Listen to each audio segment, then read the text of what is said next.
Be me. 26 years old, working as a graphic designer at some mid-tier marketing agency that thinks it's the next big thing. Office is full of the usual suspects, overworked millennials pretending we're all a family while the company pays us peanuts. Enter Emily, new hire in the copywriting department, transferred from the Boston office. First day she walks in wearing this professional blazer and has her hair in a tight bun. Looks like she's about to audit someone's taxes. And I'm in the break room microwaving leftover pizza when she walks in. "Excuse me, you're in front of the coffee machine." Not even a hello, just straight up annoyed. I move aside, she makes her coffee without saying thanks, walks out. All right then, guess we're enemies now. Over the next few weeks, I notice she goes out of her way to avoid me. I'm in the elevator, she sees me and takes the stairs. I'm at the printer, she literally waits until I'm done and gone before approaching it. At one time I held the door open for her and she said, "I'm perfectly capable of opening doors myself," with the most attitude I've ever heard. My coworker Jake, who sits next to me, thinks this is hilarious. "Dude, what did you do to her? Did you run over her dog or something?" I swear I've done nothing except exist in her general vicinity. The weirdest part is, during team meetings, she always sits as far from me as possible.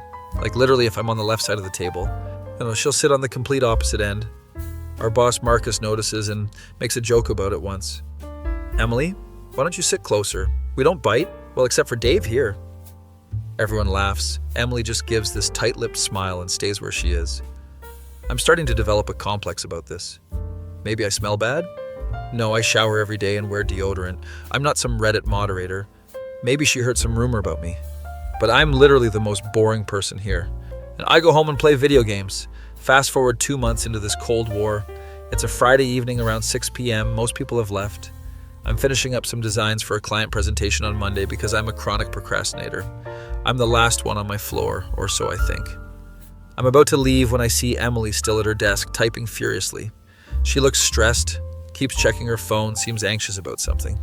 And I consider just leaving because why would I interact with someone who clearly hates my guts? But my mom raised me to be polite even to people who are rude, so I stop by her desk. "Hey, you okay? It's getting pretty late." She jumps like I just appeared out of thin air. "I'm fine, why do you care?" Still with the attitude, unbelievable. "Just being friendly. Sorry for existing, I guess." I turn to leave and then she says something that catches me completely off guard. "Wait, and are you heading to the subway?" "Yeah, why?" She's fidgeting with her pen, not making eye contact. "Could you maybe walk with me? Just to the station?" What the hell? This woman who has treated me like I'm radioactive for 2 months wants me to walk with her?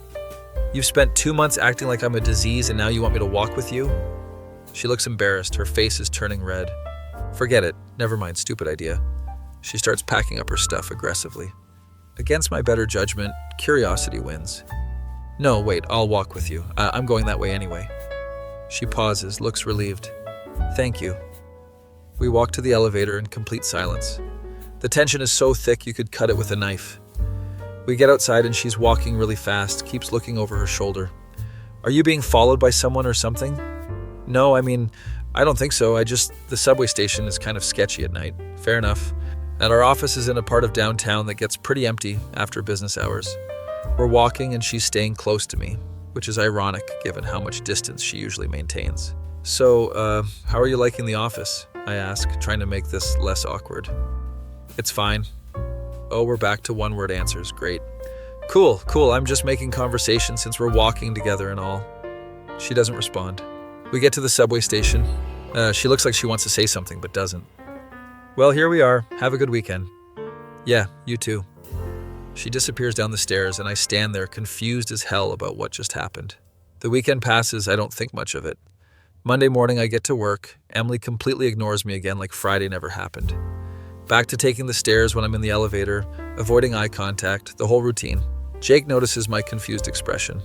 "What's up with you? You look like you've seen a ghost." I tell him about the Friday walk. He starts laughing so hard he almost spills his coffee. "Bro, she's into you." "Jake, she literally hates me. Did you miss the past 2 months?" "Nah, man. Girls are weird. Sometimes they act mean when they like someone. It's like elementary school playground logic." I tell him he's insane and that he's been watching too many romantic comedies. But then Friday comes around again. 6 p.m., most people gone, I'm packing up. Then Emily appears at my desk. "Are you leaving soon?" Here we go again. "Yeah, in like 5 minutes." Would you mind walking with me again?" I stare at her. Emily, what is happening right now? You act like I'm invisible all week and then Friday, you want me to escort you? She looks uncomfortable. I don't like walking alone at night, okay? And you seem safe. I seem safe? What a ringing endorsement. Why don't you ask literally anyone else? Like Sarah from accounting? Or Mike from sales? Because you're the one who stays late on Fridays. Can't argue with that logic, I guess. Fine, but this is weird. You know that, right? I know.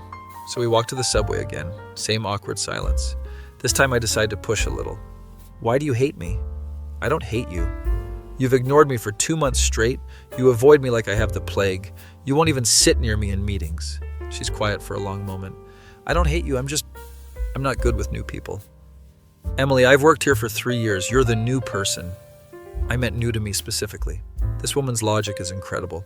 We get to the subway. She thanks me and leaves. This becomes a pattern. Every single Friday for the next month, Emily asks me to walk her to the subway. During the week, she still pretends I don't exist. It's the weirdest dynamic I've ever experienced. Jake thinks this is the funniest thing that's ever happened. But you're like her designated Friday bodyguard. Do you wear a cape?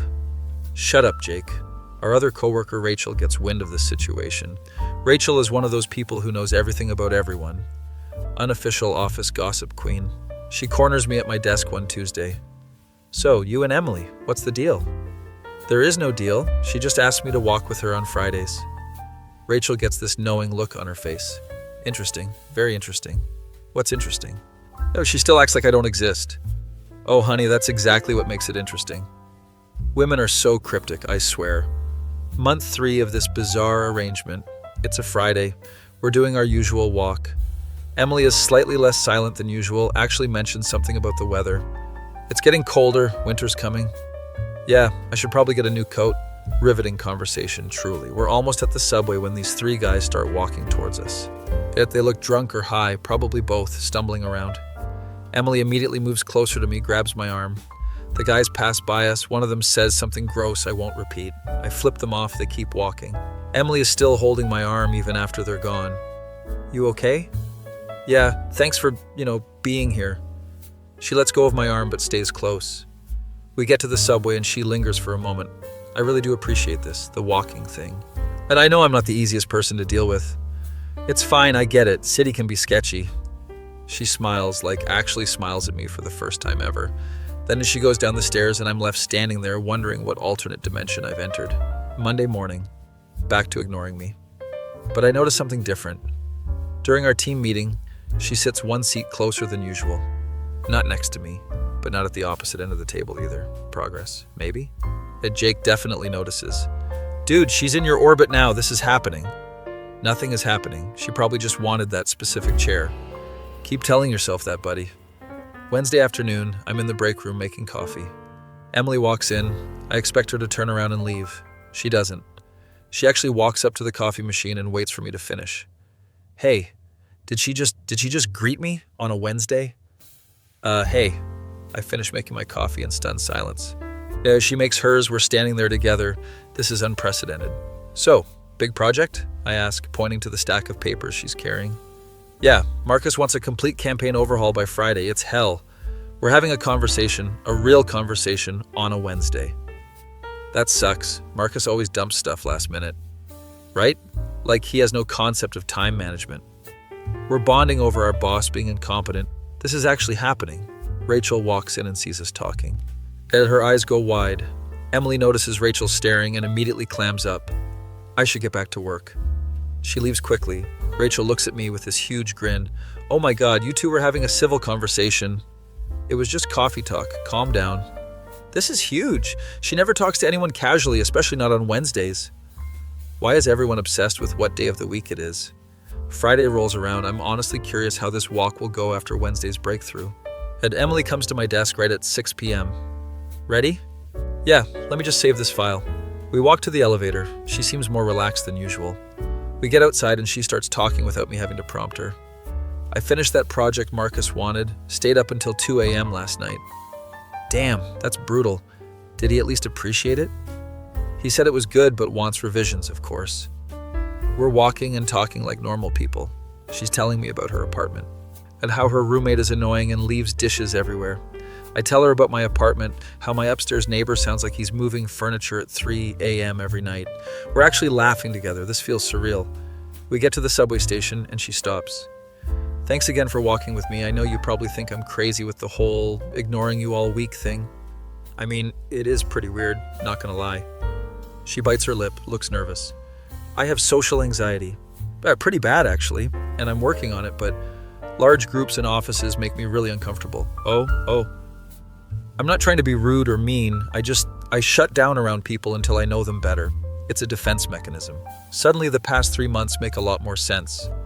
Why are Fridays different then? Because by Friday, I'm exhausted from putting on the professional face all week. And I guess I feel safer with you because you don't push or make it weird. You just walk with me. I don't know what to say to that. I'm sorry I've been such a bitch. I know that's what everyone thinks. I don't think you're a bitch. I think you're dealing with your stuff the best you can. She looks like she might cry, which would be very uncomfortable in the middle of the subway entrance. Thank you for understanding. Most people just think I'm stuck up. Well, I thought that too at first, not gonna lie. She laughs, wipes her eyes. Fair enough. So, does this mean you'll acknowledge my existence during the week now? Baby steps, but yeah, I'll try. We say goodbye and she heads down to catch her train. I walk home feeling like I just unlocked a new level in the weirdest video game ever. Monday morning I get to work and Emily actually makes eye contact with me and nods. It's small, but it's something. Jake sees this interaction. Dude, she looked at you. Voluntarily. You need to calm down. And it was just a nod. A nod is huge in Emily's world. This is basically a declaration of love. Jake is such a drama queen. Tuesday I'm at the printer and Emily comes up to use it too. Instead of waiting for me to leave, she just stands there. Printer's being slow today. Yeah, I think it's dying. Been making weird noises all morning. We're making small talk at the printer. This is revolutionary. The printer jams. I open it up to fix it. You're good at that. And I always just hit it and hope it works. Yeah, that's definitely a strategy. I fix the jam, her papers print, then mine print. Thanks. No problem. She walks away and Jake, who witnessed this from his desk, gives me a thumbs up. I flip him off. Wednesday, we have a team meeting. Emily sits directly across from me. Not next to me, but not avoiding me either. During the meeting, Marcus is explaining some new client guidelines that make no sense. I accidentally make eye contact with Emily while Marcus is talking. She rolls her eyes slightly. I try not to laugh. We're having a moment during a staff meeting. After the meeting, I'm walking back to my desk and she falls into step beside me. Marcus is on another planet. Those guidelines contradict everything he told us last week. Right? I was so confused, thought I was having a stroke. We get to our respective desks. She sits down at hers, which is diagonal from mine. Rachel, who sits nearby, is watching this unfold with the biggest smile. I mouth stop at her and she just grins wider. Thursday morning, Emily sends me an email. Subject line, question about file formats. I open it expecting an actual work question. Do you have a preference for exporting these graphics? Marcus didn't specify and I need to reference them in my copy. I email back with the information. She responds, thanks. Also, that printer thing yesterday was impressive. Yet you should add Printer Whisperer to your resume. Is she making a joke? I respond, it's my hidden talent. Right after my ability to microwave food to the perfect temperature. She writes back, truly a Renaissance man. We're bantering over email. Jake looks over at my screen and sees me smiling. Oh man, you're in deep now, aren't you? We're just emailing about work stuff. Sure, work stuff. Yeah, that's why you're grinning like an idiot. I close my email and try to focus on actual work. Friday comes around and I'm genuinely looking forward to the walk now. Emily shows up at my desk at 6 p.m. as usual. Hey, ready to brave the urban jungle? She's making jokes now, character development. We walk to the elevator and head outside. It's raining a little, that annoying drizzle that's not enough for an umbrella, but enough to be annoying. I hate this weather. Yes, it's like the universe can't commit to a real rain. Right? Either rain properly or don't rain at all. We're walking and she's telling me about how her roommate tried to cook fish in the microwave and set off the fire alarm at 7 a.m. The entire building had to evacuate. I was standing outside in my pajamas. It was mortifying. At least you weren't the one who did it. True, but I'm associated with her by proximity. The neighbors definitely judge me. We get to talking about our favorite shows. Turns out we both watch the same crime documentaries. Did you see the one about the guy who faked his own death? Yes. The way he got caught was so stupid. Like, if you're gonna fake your death, at least be smart about it. We're at the subway station now, but neither of us is moving to leave. We're just standing there talking about true crime like it's the most normal thing. I should probably catch my train. Yeah, I should head home too. So, same time next week? I smile. It's a date. She freezes. I freeze. Did I just say it's a date? I mean, not a date, just like an appointment, a standing appointment. Like how people have standing appointments at the dentist, except this is less painful and involves more walking. I'm rambling. This is painful. She's trying not to laugh. I got it. It was a standing walking appointment. Exactly. See you Monday. She goes down the stairs and I want to throw myself in front of the next train from embarrassment. I get home and Jake immediately texts me. Rachel told me Emily stayed talking to you for like 10 extra minutes at the subway spill. I text back, we were just talking, Jake. Just talking, that's what they all say. I ignore him and try to forget how awkward I was. But the next Monday, Emily actually says good morning to me when she gets in. Morning, how was your weekend? Pretty low key, caught up on sleep, you? Same, ordered too much takeout and watched documentaries. We're having normal coworker exchanges. Throughout the week, Emily gets progressively more comfortable talking to me. We chat at the coffee machine, make small talk at our desks, exchange knowing looks during Marcus's nonsensical meetings. It's like the Friday walks have given her permission to acknowledge me during the week. Jake and Rachel are losing their minds over this development. You need to ask her out, Rachel insists during lunch on Thursday. I'm not asking her out, we're just becoming friends. Friends? Honey, friends don't have standing Friday walking appointments. It's not like that. She just wants someone to walk with for safety. Jake jumps in. Dude, yet there are literally 30 other people in this office she could ask. She specifically wants you. That's because I'm the only one who stays late on Fridays. Rachel and Jake exchange looks. You're so oblivious, it's painful, Rachel says. I finish my lunch in silence while they continue discussing my love life like I'm not there. Friday arrives and honestly, I'm a little nervous after last week's "it's a date" disaster. Emily comes to my desk at 6 p.m. looking cute. You know, she's wearing her hair down instead of in the usual bun. Not that I'm noticing or anything. Ready? Yep. We head out and start our walk. So I have to tell you something funny that happened today. She proceeds to tell me about how Marcus accidentally sent a text meant for his wife to the entire team chat. It said, "Can you pick up more of those cookies I like? The chocolate ones, not the vanilla. You know I hate vanilla." The man sends us 50 emails a day about work, but can't figure out how to text his wife privately. We're both cracking up. Our walks have gotten longer. We take a more scenic route to the subway now. Adds about 10 extra minutes. We're walking through this little park and she's telling me about her college years. I was such a mess freshman year. Gained the freshman 15, joined and quit like 6 clubs. It was chaos. I can't imagine you as a mess. You're so put together now. Trust me, put together is a recent development, like last year recent. We sit on a bench for a bit because neither of us wants to end the conversation. She's telling me about how she used to want to be a novelist but ended up in marketing because student loans are real. Do you still write? Sometimes, mostly just in a journal, nothing serious. You should share it sometime, I bet it's good.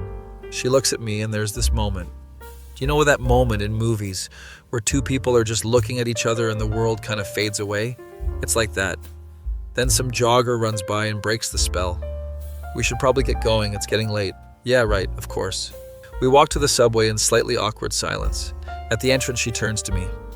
Would you maybe want to grab coffee sometime?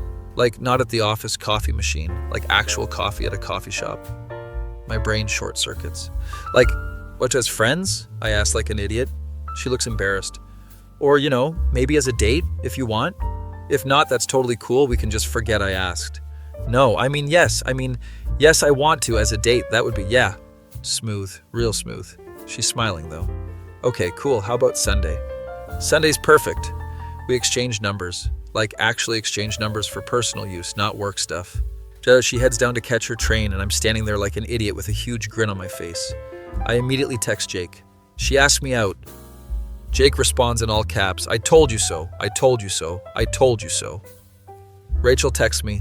Jake told me, I'm so proud, you kids grow up so fast. I roll my eyes, but I'm still grinning. That night I can't sleep because I'm too busy replaying the conversation and worrying about Sunday. What do I wear? Where do we go? But what if I'm as awkward as I was with the "it's a date" thing? Saturday drags by so slowly I clean my entire apartment out of nervous energy. Sunday morning, I changed my outfit like 5 times before settling on casual, but not too casual, jeans and a nice sweater. We agreed to meet at this coffee shop in Brooklyn that she suggested. I get there 10 minutes early because I'm anxious like that. She shows up right on time wearing a sundress and cardigan, hair down, looking nervous. Hey, yeah, you look nice. Thanks, you too. We go inside and order coffee, find a table by the window. Initial conversation is a bit awkward, we're both nervous. But then we start talking about a documentary we both watched and it gets easier. Turns out we have a lot in common beyond just working at the same office. We both love horror movies but hate jump scares. We both think pineapple on pizza is a crime against humanity. We both had embarrassing emo phases in high school. I had so much eyeliner. I looked like a raccoon. I had the side-swept hair that covered one eye, couldn't see half the time, but I thought I looked cool. We're there for 3 hours just talking. The coffee shop is closing and we have to leave. We walk outside and stand on the sidewalk. This was really nice, she says. Yeah, it was. We should do it again. Definitely. There's a pause, and I'm wondering if I should hug her or shake her hand or what. She makes the decision for me and gives me a quick hug. Yeah, see you Monday. She walks to the subway and I walk the opposite direction to mine. I'm floating the entire way home. Monday morning I get to work and Emily is already there. She sees me and smiles, actually waves. I wave back and sit at my desk. Jake rolls over in his chair. So, how'd it go? It was good, really good. Just good? Come on, man, details. We talked for 3 hours, it was nice. Rachel appears out of nowhere. 3 hours, that's a good sign. When's the second date? We didn't plan one yet. You need to plan one. Strike while the iron's hot. These two are more invested in my love life than I am. Later that morning, Emily comes over to my desk. Hey, so I was thinking there's this new horror movie out. Want to see it Friday after work? She's asking me out again. Yeah, cool. It's a date then. She says date without any awkwardness. Character growth for both of us. Yeah, she goes back to her desk and I catch Jake and Rachel giving me exaggerated thumbs up. I throw a stress ball at Jake's head. The week goes by normally. Emily and I text throughout the day. Nothing major. Just funny memes and comments about work stuff. She sends me a meme about corporate jargon and I almost laugh out loud during a meeting. Marcus notices. Something funny about quarterly projections? No, sir, just remembered something from earlier. Emily is trying not to laugh across the table. Until Friday comes and we're both excited about movie night. We decide to skip the usual walk to the subway and instead walk to the movie theater. We get there early, so we hit up the concession stand. Want to share popcorn? Yeah, but I'm warning you, I eat a lot of popcorn. Challenge accepted. We get our seats right as the trailers start.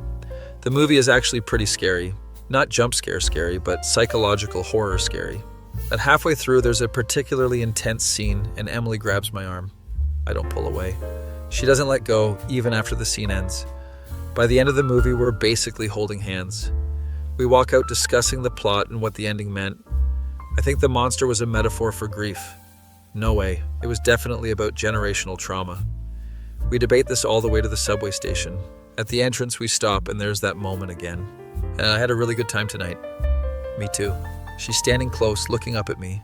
I should kiss her. I'm going to kiss her. I'm leaning in and she's leaning in and this is happening. And then it starts pouring rain.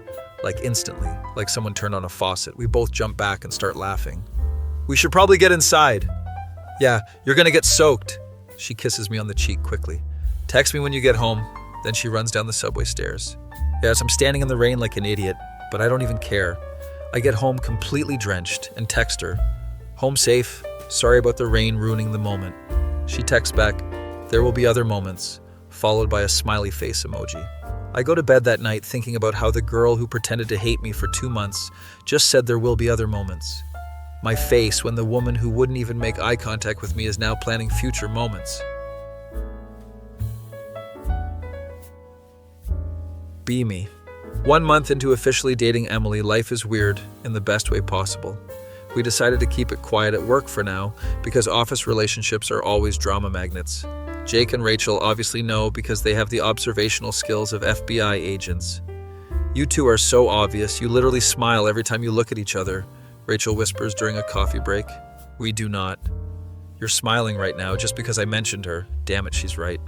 Yeah, the sneaking around aspect is actually kind of fun though. We have code words for everything. If I text meeting at 7, it means dinner at 7. If she texts file review needed, it means she misses me. Very sophisticated, very spy movie. One Tuesday morning, I'm at my desk when Marcus calls an emergency all-hands meeting. Everyone groans. Emergency meetings are never good news. We all pile into the conference room. Marcus is standing at the front looking uncomfortable. So, Ed, I have some exciting news. The company is merging with our Boston office. Nobody thinks this is exciting. Mergers mean layoffs, restructuring, and corporate buzzwords for days. This means we'll be getting some new team members, and some of you will be working more closely with Boston staff. Emily and I make eye contact across the room. She looks worried. She transferred from the Boston office. After the meeting, I catch up with her in the hallway. Hey, you okay? Yeah, you looked stressed in there. I left Boston for a reason, and now Boston is coming here. What reason? She bites her lip, looks around to make sure no one's listening. My ex, Tyler, he works in the Boston office. We dated for 2 years, and it ended badly. Oh shit. How bad are we talking?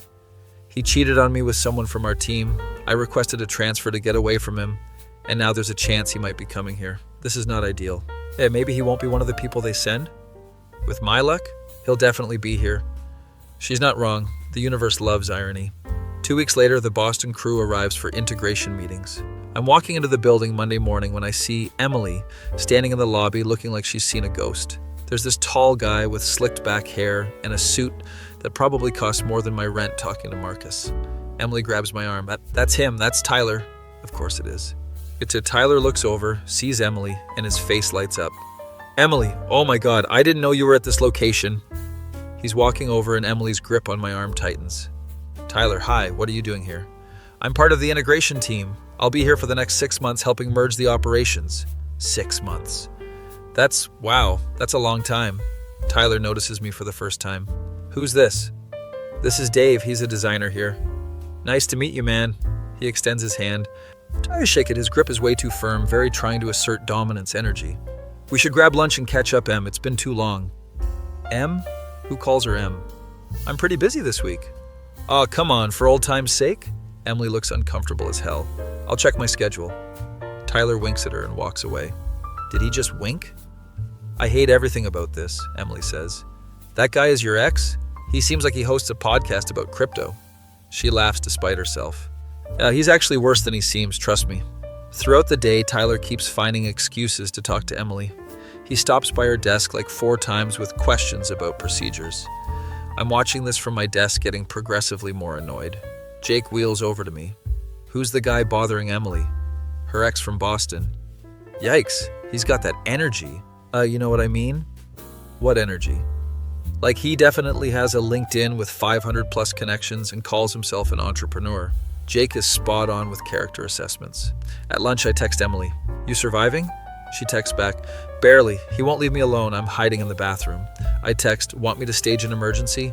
She sends back laughing emojis. You're the best, but I'll manage. Later that afternoon, I'm in the break room when Tyler walks in. Just my luck. Hey, Dave, right? Yeah. So how long have you worked here? About 3 years. Cool. And you and Emily are friends? Is he fishing for information? We're coworkers, friendly coworkers. That's good. Emily needs friends. She's always been kind of shy. The way he says it is condescending as hell. She seems pretty confident to me. Oh, trust me. I know her better than anyone. We dated for 2 years. He says it like it's a flex. Yeah, she mentioned you guys dated. Did she tell you why we broke up? Not really your business, buddy. No, we don't really talk about personal stuff. She probably told you I cheated, but it was way more complicated than that. She was super clingy and insecure. Oh, so he's that kind of ex. The kind who rewrites history to make himself look better. Sounds complicated. I leave before I say something that gets me fired. I text Emily. Just talk to Tyler. Yeah, he's even worse in conversation. She texts back. I'm so sorry you had to experience that. That evening, Emily and I meet up after work at our usual coffee shop. She looks exhausted. He asked me to dinner tomorrow. What did you say? I said no, obviously, but he kept pushing, said we need closure. Closure is code for I want another chance. I know. He kept saying how much he's changed and grown. People who say they've changed usually haven't changed. She laughs. I missed you today, and I couldn't even talk to you properly with him hovering. We should tell people we're dating, then he'll back off. She considers this. I don't want people to think I'm dating you to make him jealous. Are you? What? No, I'm dating you because I like you. Tyler being here is just unfortunate timing. I'm kidding, I know. She throws a sugar packet at me. The next few weeks are hell. Tyler is everywhere. He somehow gets himself assigned to projects that involve Emily. Yet he sits near us during the meetings. He always tries to walk out of the building with her at the end of the day. Emily handles it professionally, but I can tell it's draining her. One Friday, he overhears us making plans. So same time tonight? I ask Emily quietly. Yeah, 7 o'clock. Tyler butts in. Oh, are you guys going somewhere? Emily looks annoyed. Just grabbing dinner? Mind if I join? I don't know many people here yet. Yes, we mind. It's kind of a thing we do, just the two of us, I say. Tyler looks between us and you can see the realization dawn on his face. Oh, you two are, wow, I didn't realize. Emily doesn't confirm or deny. Tyler, can we talk privately? She asks. They go into an empty conference room. I'm sitting at my desk pretending to work, but really I'm stressing about what's being said. Jake is watching the conference room like it's a reality TV show. This is better than The Bachelor. I swear. How is my life falling apart better than The Bachelor? It's not falling apart. She's probably just telling him to back off. 15 minutes later, Emily comes out looking relieved. Tyler looks pissed. He walks past my desk and mutters, "Good luck with that," under his breath. What's that supposed to mean? Emily comes over. So I told him we're dating and he needs to respect that. How'd he take it? About as well as expected, said I'm making a mistake. That you're probably just a rebound. Ouch. Don't worry. I told him he's delusional and needs to move on. Damn, she came with the heat. So I guess we're public now? Yeah, is that okay? More than okay. We kiss right there in the office. Jake starts slow clapping. Finally! Do you know how hard it's been watching you two sneak around? Rachel runs over. Did something happen? Why is Jake clapping? They finally went public, Jake announces. Rachel screams, like actually screams. Marcus pokes his head out of his office. What's going on out here? Nothing, sir. Rachel just saw a spider. I lie. Marcus looks skeptical but goes back to his office. The news spreads through the office like wildfire. By Monday, everyone knows. Most people are cool about it, some are surprised, a few are gossiping about the Tyler situation. Tyler's avoiding both of us, which is great. But then Wednesday he stops by my desk. Hey, can we talk? Oh God, what now? We go to the stairwell for privacy. Look, man, I was out of line last week. Emily and I had history and it was weird seeing her with someone else. Is he apologizing? I get it, breakups are tough. Yeah, and I guess I never really got closure. So seeing her happy with you was, I don't know, hard. I almost feel bad for him. Almost. I'm sorry things didn't work out between you guys. Me too, but I can see she's happy, so yeah, I'll back off. Thanks, man. I appreciate that. We shake hands and I think maybe this is resolved. Wrong. 2 days later, I'm walking past Marcus's office and hear raised voices. Tyler is in there with Marcus and another woman I don't recognize. He's been hostile towards me ever since I arrived, creating a toxic work environment. Who's he talking about? Wait, is he talking about me? Marcus sees me walking past. Dave, can you come in here, please? Oh shit. I walk in and the woman introduces herself as Linda from HR. Jed Tyler has filed a complaint about hostile behavior. Do you know anything about this? What? I've barely talked to Tyler. Tyler jumps in. You've been giving me dirty looks, excluded me from team activities, and made derogatory comments about my work. What? That's not true. I've been completely professional. You called my presentation idea something a crypto bro would come up with. Okay, that one I actually did say, but it was to Jake, not to Tyler. What? I said that in a private conversation, not to you. Doesn't matter. It's still creating a hostile work environment. This is insane. Marcus is pinching the bridge of his nose. Linda, I think we need to investigate this further. Agreed, Dave. Tyler, you're both going to work from home for the next 2 days while we sort this out. I'm being suspended because Tyler can't handle losing. I leave the office furious. Emily catches up with me in the parking lot. What happened? Jake said you got called into HR. I explain everything. He's lying. You've been nothing but professional. I know, but HR has to investigate. She's pissed. This is my fault. He's doing this because of me. It's not your fault. He's just an asshole. We're both stressed. This is the worst. That night, Emily comes over to my apartment for the first time. We order pizza and try to de-stress. I feel so guilty. You're in trouble because of my ex. Emily, this isn't on you. Tyler's being vindictive. We're sitting on my couch and she's crying a little. I hug her and we just sit there for a while. What if they fire you? They won't fire me over one complaint, especially when it's clearly bull. But what if they do? Then I'll find another job. It'll be okay. She looks up at me. You're being really calm about this. One of us has to be. We end up talking for hours. She tells me more about her relationship with Tyler, how he was controlling, that's always monitoring her social media, got jealous if she talked to other guys, how when she found out about the cheating, he tried to gaslight her into thinking she was crazy. I'm sorry you went through that. It's why I was so closed off when I first met you. I had trust issues. And now? Now I trust you completely, which is scary, but also kind of nice. We kiss, and she ends up staying over. The next morning, we get bagels and coffee and try to pretend everything is normal. She has to go to the office. I'm stuck at home. Jake texts me. Dude, Tyler's telling everyone his version of events, making himself sound like a victim. I text back. What's he saying? That you've been bullying him since he got here. He's got people believing him. Great, just great. Emily calls me during her lunch break. Half the office thinks you're a bully now. I've been defending you all morning. What's Tyler saying? That you threatened him? That you're territorial about me? Or that you told him to quit? I never said any of that.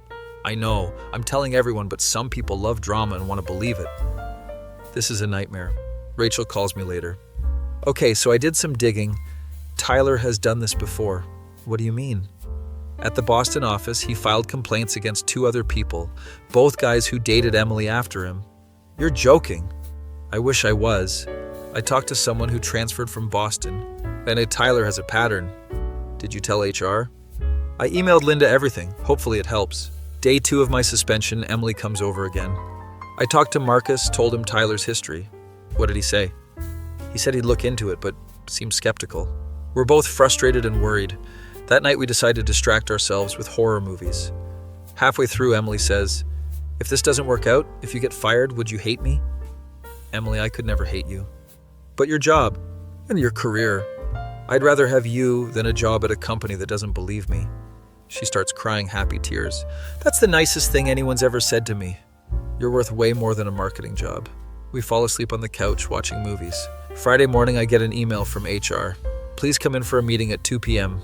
This is it. Either I'm fired or cleared. I show up at 1:55, don't want to be late. Linda is there, Marcus is there, and so is Tyler. Yes, we've concluded our investigation, Linda starts. My heart is pounding. After reviewing emails, talking to witnesses, and checking previous records, we found no evidence of harassment from Dave. I try not to look too relieved. However, Tyler, we did find evidence that you have a pattern of filing false complaints. Tyler's face goes red. Additionally, multiple employees reported that you've been the one creating hostile conditions. That's not true. Linda pulls out a folder. We have emails, witness statements, and your record from Boston. Tyler realizes he's caught. Due to this pattern of behavior, we're terminating your position effective immediately. Wait, he's getting fired? Tyler stands up. This is because of her, isn't it? Because of Emily. This is because of your behavior, Marcus says firmly. But a security is called to escort Tyler out. As he's leaving, he looks at me. You think you've won? She'll get bored of you just like she got bored of me. I don't respond, not worth it. Once he's gone, Linda apologizes. I'm sorry you had to go through this. Dave, it's okay. I understand you had to investigate. For what it's worth, everyone we talked to said you're a great coworker. I leave the office and immediately text Emily. He's fired, I'm cleared. She responds, thank God. But I'm coming over tonight. We're celebrating. Jake texts, I heard Tyler got escorted out by security. This is amazing. Rachel texts, justice prevails. Drinks on me tonight. That evening, Emily shows up at my place with champagne. I'm so sorry about everything. Not your fault. And hey, at least it's over now. We pop the champagne and toast to Tyler being gone. I can't believe he got fired. He did it to himself. And you can't go around lying about people. We're drinking champagne on my couch when she says, I love you. I almost spit out my drink. You what? I love you. I've wanted to say it for weeks, but the timing was never right. I love you too. We kiss, and it's perfect. So now that the Tyler drama is over, what do? Live our lives? Be a normal couple? Sounds boring. Boring is good. I like boring. We spend the rest of the night talking about the future. She wants to get a cat. And I want to take a vacation. We both want to find a better company to work for eventually. It's all very domestic and nice. Monday morning, we walk into the office together holding hands. Everyone claps, which is embarrassing but also sweet. Marcus pulls us aside. I want to apologize for not seeing Tyler's behavior sooner. It's okay, Marcus. He was good at hiding it. Still, I should have listened more. Going forward, my door is always open. Character growth from Marcus in this economy. At work goes back to normal. Emily and I fall into a routine, coffee together in the morning, lunch together most days, walking home together every evening. It's like the Friday walks, but better because now it's every day. Jake and Rachel are constantly making jokes about us being the office couple. You two are sickeningly cute. I saw you sharing a muffin this morning. We each bought our own. We just split them to try both flavors. Sickeningly cute. A month later, Emily's lease is up. So, and I've been thinking, my lease is ending? Are you renewing? I could, and hear me out, I could move in with you. I pretend to think about it. Would you keep the fridge organized? I'm very particular. She throws a pillow at me. I'm serious. I'm serious too. Move in. I'd love that. 2 weeks later, she's officially moved in. Her stuff mixed with my stuff, our books on the same shelf, her coffee mug next to mine. It's perfect. Jenda, one night we're cooking dinner together and she brings up the beginning. Remember when I pretended to hate you? How could I forget? You avoided me like I had the plague. I was so into you from day one, but I was terrified. You showed it by ignoring me for months? It made sense at the time. I had just gotten out of a bad relationship. I wasn't ready. So the solution was to be rude? She laughs. I wasn't rude. I was cautiously distant. You told me you could open your own doors. Okay, that was rude, but you have to admit the Friday walks were a good system. They were a weird system. We're laughing and cooking, and this is my life now. 6 months later, Marcus announces he's leaving the company. I've accepted a position elsewhere. My last day is in 2 weeks. Everyone's sad to see him go, despite his occasional incompetence. At his goodbye party, he pulls me aside. Take care of Emily. She's special. I plan to.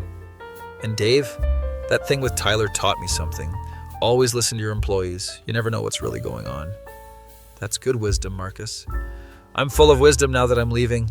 We laugh and toast to his new adventure. The new boss who replaces Marcus is actually worse, micromanages everything. Emily and I start seriously discussing leaving. We could go freelance, work for ourselves. That's risky though. But imagine, no more office politics. It's no more Marcus replacements, just us doing good work. We spend weeks planning, saving money, building a client base. A year after we started dating, we both quit. Our coworkers are shocked. You're just leaving? Both of you? Yeah, starting our own thing. Jake is sad. Who am I going to gossip with? You still have Rachel. It's not the same. We have a goodbye party. Everyone wishes us well. Rachel cries, you two better stay in touch. Of course we will. Our first year of freelancing is hard. We're broke, stressed, working 70-hour weeks. But we're doing it together. We fight sometimes, usually about stupid stuff, like who ate the last yogurt, but we always make up.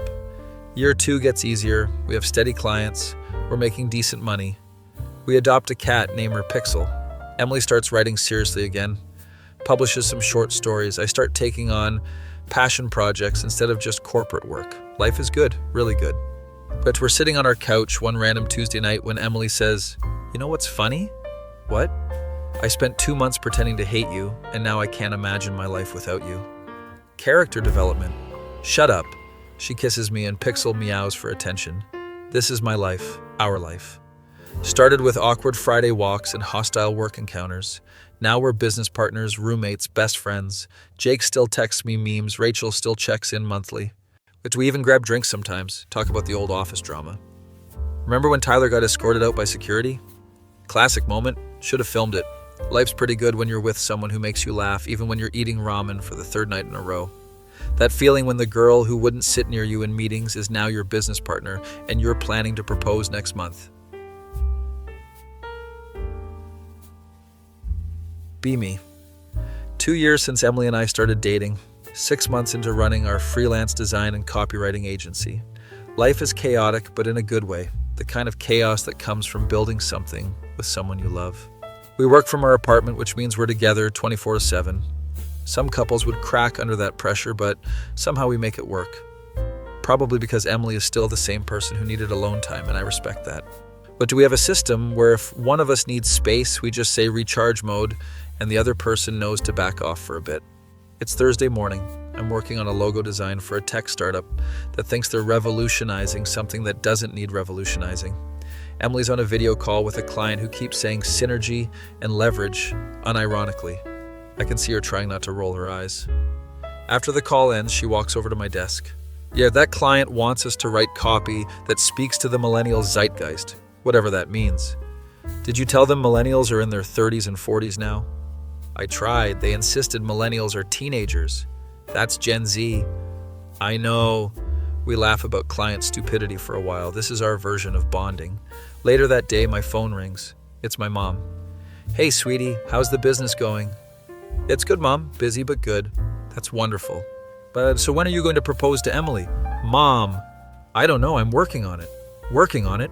You've been saying that for months. That girl is a catch. I know she's a catch. Why do you think I'm with her?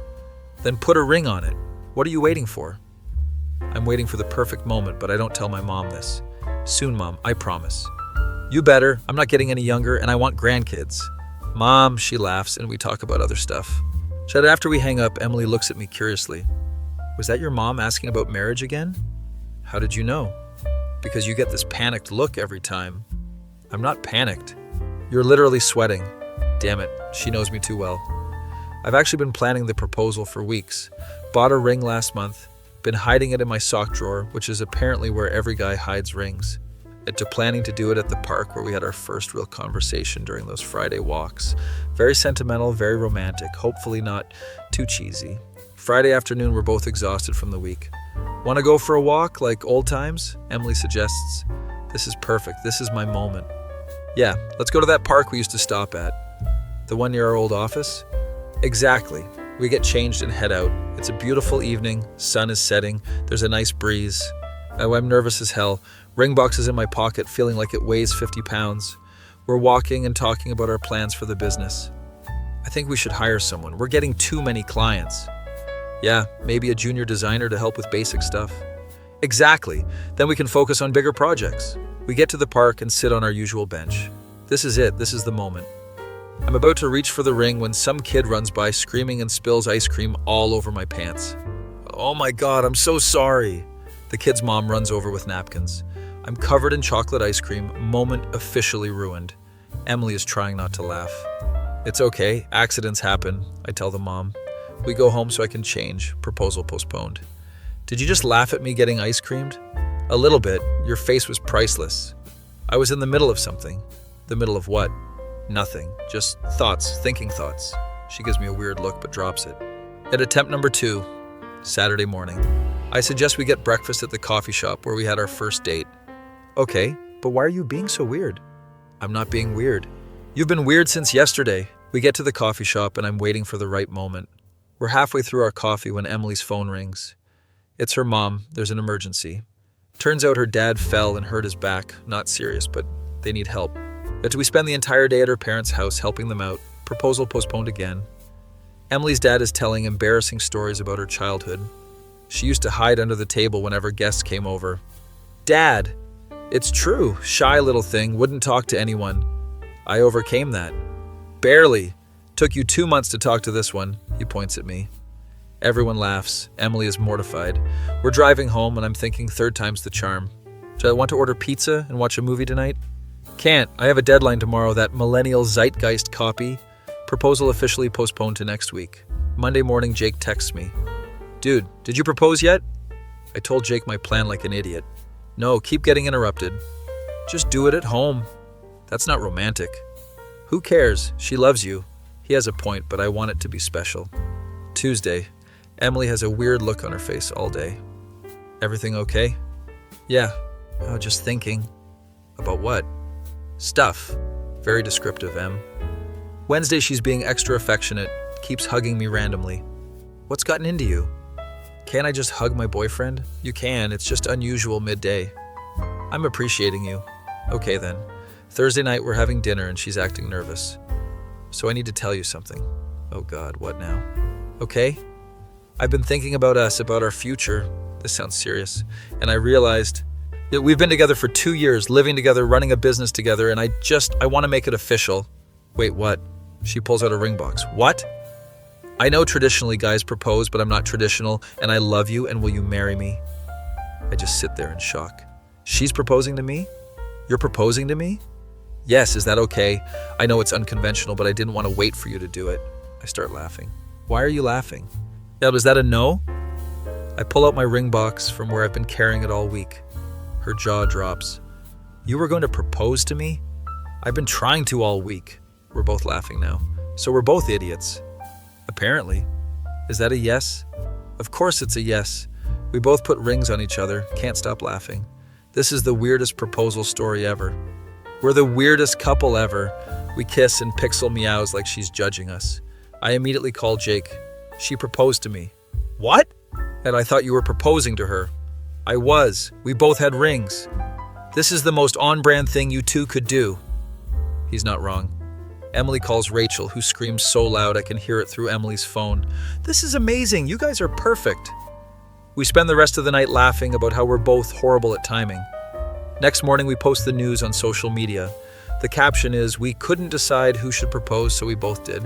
Comments flood in from friends, former co-workers, Jake clients. Marcus comments, congratulations. Glad you two found each other. Even some random people from our old office comment. Sarah from accounting, I knew it. You two were so obvious. We decide on a small wedding. Neither of us wants a big production. Just close friends and family? Perfect. Less stress, or less money. We could use the savings for a honeymoon. Where should we go? Somewhere with good coffee and horror movie locations. You're so weird. You're marrying me. Planning the wedding is actually fun because we're doing it together. None of that traditional bride plans everything nonsense. We both pick the venue, a small garden place outside the city. We both choose the menu, Italian food because we're basic. Yes, we both design the invitations because we're designers and can't help ourselves. Jake is my best man. Rachel is Emily's maid of honor. They immediately start planning a joint bachelor/bachelorette party. We're not doing strippers, Emily declares. Agreed. How about an escape room, I suggest. Perfect. We do an escape room where the theme is a haunted house. We escape with 3 minutes to spare. Jake and Rachel take credit for solving the final puzzle, even though it was definitely Emily. The week before the wedding, Emily is stressed about details. What if it rains? Then we move everything inside. What if the caterer cancels? Then we order pizza. What if Pixel escapes during the wedding? Emily, we're not bringing the cat to the wedding. Oh, right. I realize she's not actually worried about these things. What are you really worried about? She sighs. What if I'm not a good wife? Emily, you're already my best friend and business partner. Being my wife is just making it official. But what if marriage changes things? It won't. We'll still be us, just with matching rings and joint tax filing. She laughs. You always know what to say. It's my superpower. Wedding day arrives, and of course something goes wrong. The flowers are the wrong color, Emily's dress has a small tear, and I forget the rings at home. Jake has to drive back to get them. How do you forget the rings? I was stressed. But despite the chaos, the ceremony is perfect. Emily walks down the aisle looking beautiful. I try not to cry and fail. We wrote our own vows, mine. I promise to always walk you home, to listen when you need to talk, to give you space when you need to recharge, and to keep making you laugh even when we're 80 and can barely remember our own names, hers.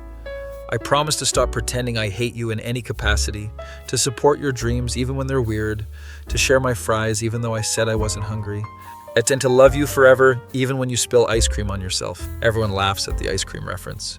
We exchange rings and kiss while everyone cheers. Reception is a blast. We chose all our favorite songs for the DJ. Our first dance is to some indie song about finding home in another person. Very on brand for us.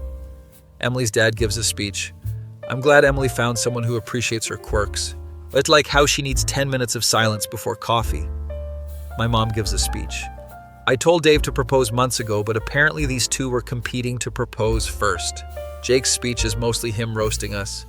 These two took 2 months to have a normal conversation, and now they're married. There's hope for everyone, Rachel cries through her entire speech.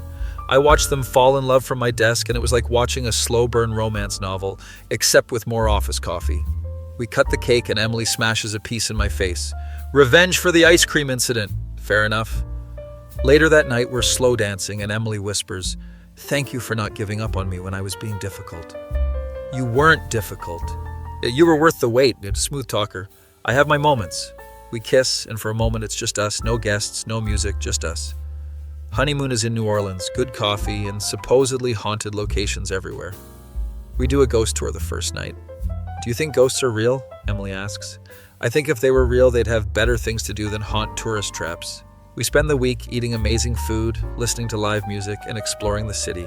Till one night, we're walking back to our hotel and Emily stops. Remember when you used to walk me to the subway every Friday? Of course. I fell in love with you during those walks. I just didn't know it yet. I think I knew it before you did. You absolutely did not. Did too. We're playfully arguing all the way back to the hotel. When we get home from the honeymoon, real life hits immediately.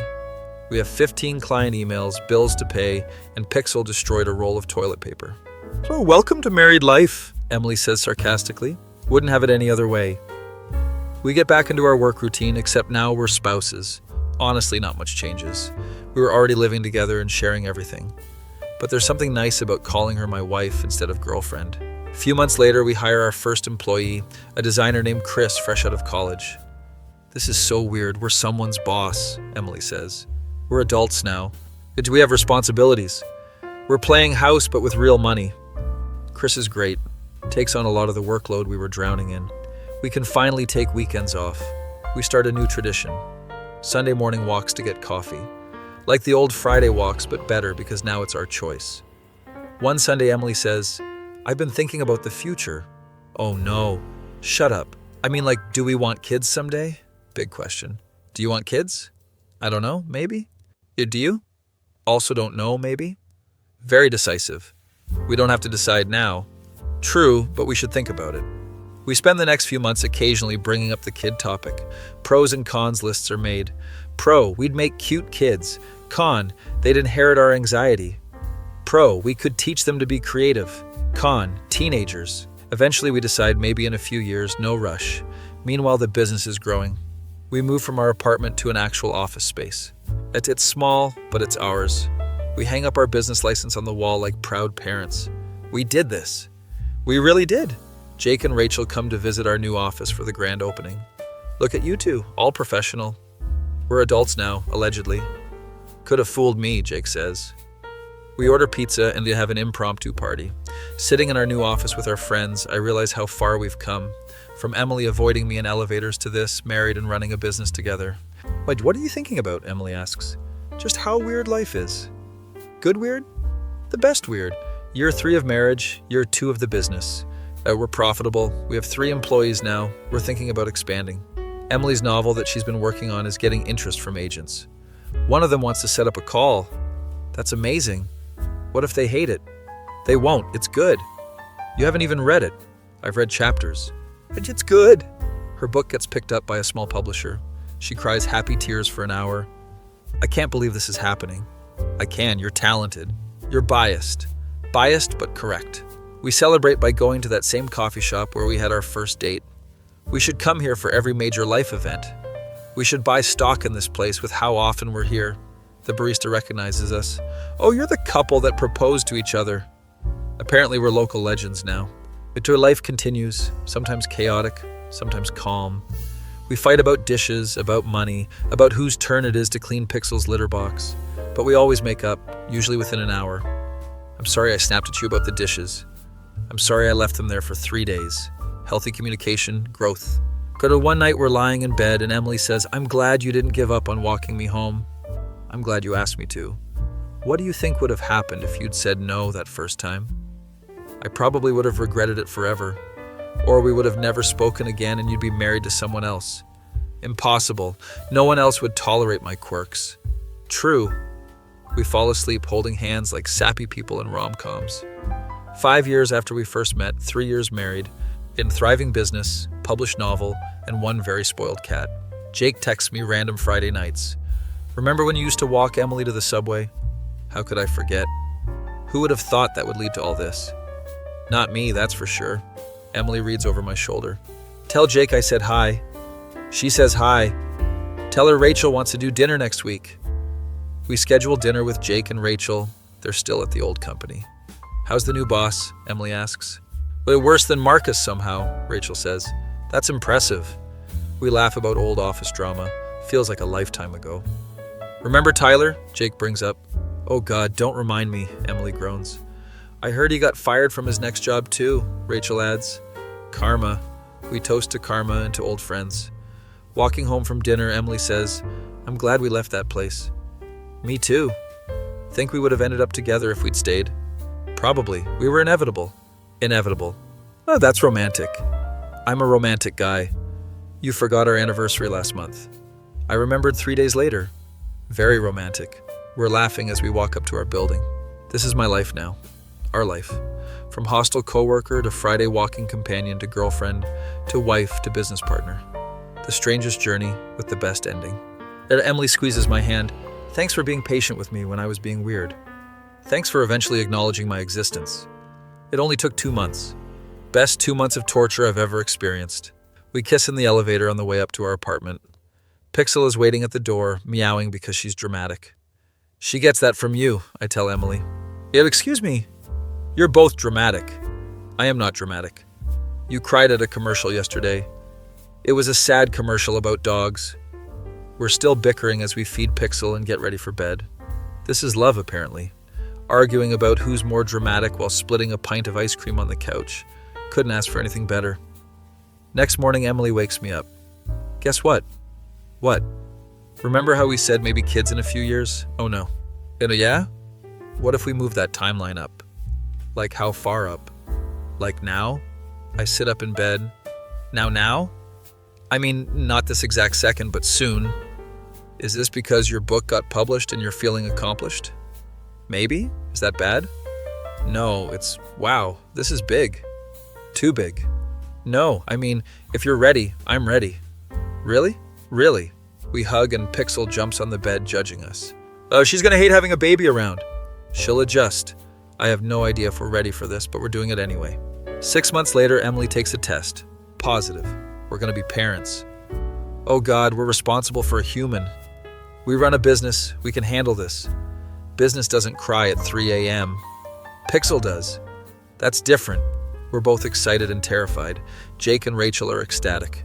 Uncle Jake, he screams over the phone. Auntie Rachel, she cries. That's our parents are thrilled. My mom calls, finally, I've been waiting for this. Emily's parents are already planning to buy baby furniture. Pregnancy is hard. Emily has morning sickness, mood swings, weird cravings. I need pickles and ice cream. Together? Don't judge me. I run to the store at midnight multiple times. Worth it to see her happy. We prep a nursery, paint it a nice neutral yellow, build furniture at 2 a.m. because we're both procrastinators. This crib has 500 pieces. It's a crib, not a spaceship. We finally get it together by dawn. Months pass. Emily gets bigger. I get more nervous. What if I'm a bad dad? You won't be. How do you know? Because you're already worrying about it. Bad dads don't worry. Her logic is sound. Labor happens on a Tuesday, of course. Emily's water breaks while we're having breakfast. Is that? Yep. Now? I grab the hospital bag we've had packed for weeks. I drive to the hospital, probably breaking several traffic laws. Emily is surprisingly calm. Why are you so calm? One of us has to be. 14 hours later, our daughter is born. 7 pounds, healthy, loud, perfect. We cry, Emily more than me, but I tear up. We made that. We really did. We name her Luna, after Emily's grandmother, and because we're both space nerds. First few weeks are brutal. No sleep, constant crying, we're zombies. Is she supposed to cry this much? I think so. Are we sure? We're Googling everything at 4 a.m., but slowly we get the hang of it. Luna starts sleeping longer stretches. Emily and I figure out a rhythm. We split night duties. I take early morning. She takes late night. Jake and Rachel visit with gifts. She's so small. She's gonna grow up with Uncle Jake's bad jokes. Hey, they're naturals with her. Rachel is already offering to babysit. Months pass, Luna grows. First smile, first laugh. Their first time sleeping through the night. We're not completely terrible at this. We're actually kind of good. Balance work and parenting is hard, but manageable. Our employees are understanding. Take all the time you need. Chris basically runs the office while we're in parent mode. We're giving him a raise. Definitely. Luna's first birthday comes around fast. We throw a small party. She smashes cake everywhere. It's adorable and messy. Our daughter is a cake murderer. She gets that from you. How? Remember our wedding cake? That was revenge. We're laughing covered in frosting while Luna giggles. That night, after everyone leaves and Luna's asleep, we collapse on the couch. We survived her first year. We're basically parenting champions. Emily leans on my shoulder. Thank you. For what? For everything. For walking me home that first time, for being patient, for this life. Thank you for asking me to walk you home. Thank you for saying yes. We sit in comfortable silence. Pixel jumps up and settles between us. She's adapted to Luna surprisingly well. So what's next? Emily asks. More of this, I guess. Sounds perfect. It really does. 8 years since Emily transferred to my office and pretended I didn't exist. Now we're married, have a kid, run a successful business. Life is chaotic, exhausting, sometimes frustrating, but it's ours. It wouldn't change a single thing. Well, maybe I'd change the ice cream incident and the time I forgot our anniversary. Okay, I'd change a few things, but the important stuff? Perfect. My face when the coworker who avoided me in elevators is now my wife and mother of my child, and I get to walk her home every single day for the rest of my life.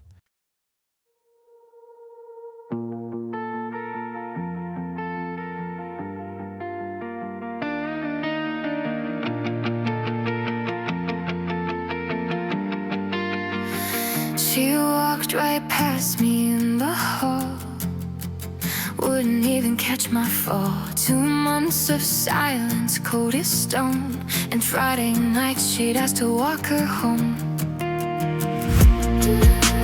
Coffee breaks turned into stolen glances, second chances wrapped in shy advances. She pretended not to care, but I could feel her standing there. From strangers to forever in the making. Every step we took was worth the wait, worth the wait. Subway stairs at 6 p.m.